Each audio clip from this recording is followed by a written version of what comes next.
Good afternoon. My phone, you're texting me, is it? Won't want to go down that, would you? No, that's going to be on shuffle. Yeah, I bet. We'll start the day with Roger. Hi Frank. Hi. You're right. First of all, Antonio Rudiger, you haven't had a chance to work with him much since you've been here, but apparently he says he's fit and ready to go. Is he going to feature against Watford this weekend? No, he's not fit. I saw the quotes. Whether there's a miscommunication somewhere, he's not fit. He's going to see a consultant on Monday because he has an ongoing issue in his pelvic area, which is bothering him. So I was also a bit surprised by the quotes, and that it's a miscommunication. He's not there. How long do you think then? He says ongoing. I'll have to wait for the Monday consultant to give their view, so I can't give you any more.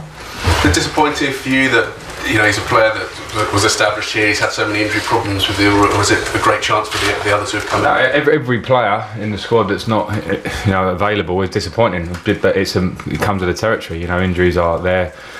Himself and Ngolo, obviously top players, and were carried over injuries from last season, and they're different injuries now, but it's been a domino effect. So the players will be more frustrated than anyone else, because there's nothing worse than being a player when you can't have input into what the team's doing every week. Disappointing for me, because I want to be able to select from them, and then of course that brings opportunities for other players, and because we need to maintain levels. So we'll keep going, and as soon as both of them are fit, and Ngolo's close, to be fair, and Ngolo is working with the team now, then we'll be all the better for that. I was going to ask you about that, because you were saying you were hoping to be back with the team by the end of this week. How far away is he at Ajax next week? Possibly.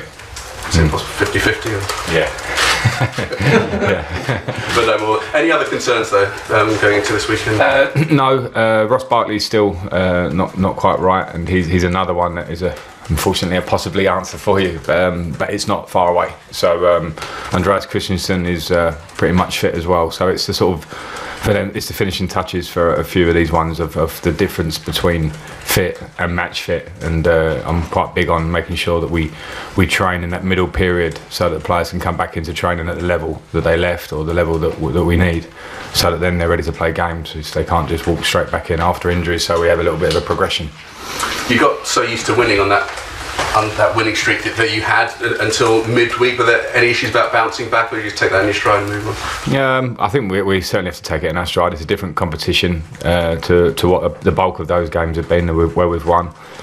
We made 6 changes. We came up against a strong Manchester United team, and I think we were, having watched the game back again, sometimes a cold light of day, you see even more. I think the first half was pretty dour stuff in a way. We cancelled each other out. Second half, I thought we were the better team, and without the wonder strike from Rashford, and fair play, that's what great teams have, is great quality and individuals to change the game. They won it, but in terms of chances, the biggest thing I take out of the game was that if we're not clinical enough, which we haven't been at home this season, games can always go against you. We're creating, so we must take chances at home. I'm going to ask you about your new players. Pulisic, you sort of eased him into the team. Fantastic performance the other day. Then is he now looking a player that you're ready to stick in and sort of be your main man now? Is he? Yeah, I mean, the thing with Christian was he pretty much started the season like that. He played the Super Cup, didn't start Manchester United, started the next few games. That's the competition that we have. So people sort of seem to think that was his debut against Burnley. It wasn't, far from it. He's had input into then, and he's been a bit of a special case, as I explained after Burnley. Short break, big transfer, different league. But yeah, of course, performances like last week give him the opportunity to throw himself in there, and let's see him reproduce that sort of stuff. So a couple more from me. First of all, general one. I know we're asking all managers about the. You had a few players out with England at the Bulgaria game. We've now seen what the punishment is. I think a lot of people would see it's quite lenient. £65,000 fine, 1 game, closed stadium. In your opinion, is it too lenient, and is it a case where you now think, well, England left it in UEFA's hands, they observed the protocol, but next time round would it be something for them to maybe take a bigger step? I wouldn't comment on that, on what's next time, because I think that has to be seen, and the England squad, I think, should make those decisions themselves. I thought they handled it brilliantly in Bulgaria, as we all saw. I think that was well recognised, not just hopefully in England, but in worldwide, and hopefully by UEFA.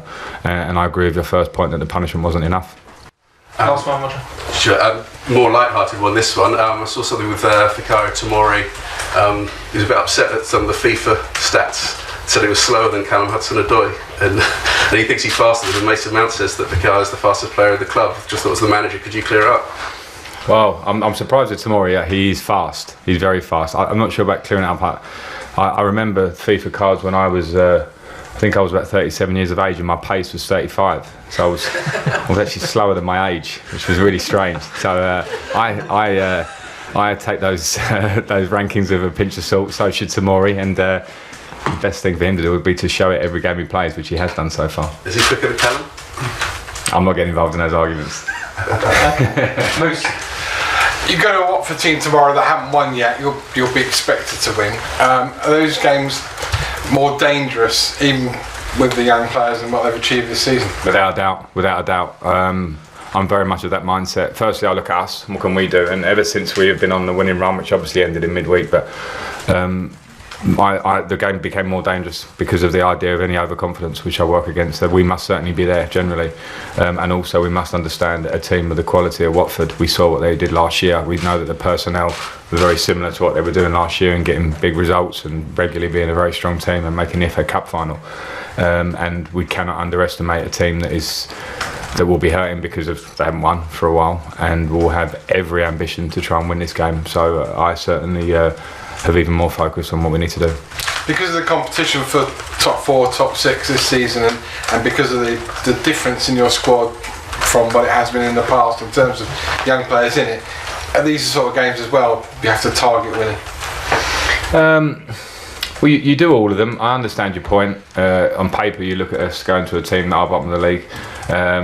But every game in this league has huge challenges. One of the challenges is that they'll be a bit wounded through that, and the other challenge is that they're a good team, as I just said. So we had the good thing about our winning run was that we dealt with challenges. We dealt with Burnley and their type of football. We dealt with Newcastle, how they came to the bridge, and so Watford will be another challenge, another test, not just for young lads, for us to show. Hopefully, because if you want to be top 4 and you want to be where we do want to be, you have to show consistency, and that's why I'm not getting overexcited with the winning run, because we've got a long way to go. So yeah, carry it on Saturday. And how big is this week in terms of one more week, then there's the last international break of the year? So I know you've got 3 big games, this one, Ajax and then Palace. Focusing the minds of the players, just give me everything you've got for one more week, and then there's that little mental break. You should do the team talk. That's what it is. That's what it is. Give everything. I mean, that should always be the way, and at this level, it has to be the way. But yeah, you can deal with blocks of games. I do remember the feeling of losing, dropping points against Sheffield United and going into an international break, and the difference between winning at Southampton and going into an international break. We've had a good period for sure, but that could be easily lost in these next 3 games. So I agree with what you're saying. We must give absolutely everything, every drop in this next week. Try to get the 3 results, and then they can all go and do what they do. I can be a manager. Yeah. Okay. Last question, Lindsay. Frank, have you got a tough selection dilemma now with Pulisic and Hudson-Odoi for this weekend? Yes, I think I have, because then you say Pedro and Willian as well, and they're obviously top class players at different stages in their career, but can give us big input as well. So I've said that regularly. Particularly, I get asked about Christian recently. There is competition in those places specifically, and that's good. Keeps them on edge. That gives me a problem, but it's a good one, and keeps them trying to perform to keep their place. And does that mean that you're going to continually try and rotate them? Not necessarily, no. I mean, I'll go as I see it, and we changed slightly in midweek. I felt it was a game where we had to rotate across the pitch to give minutes to younger players generally. But I'm not here to rotate for the sake of it. I understand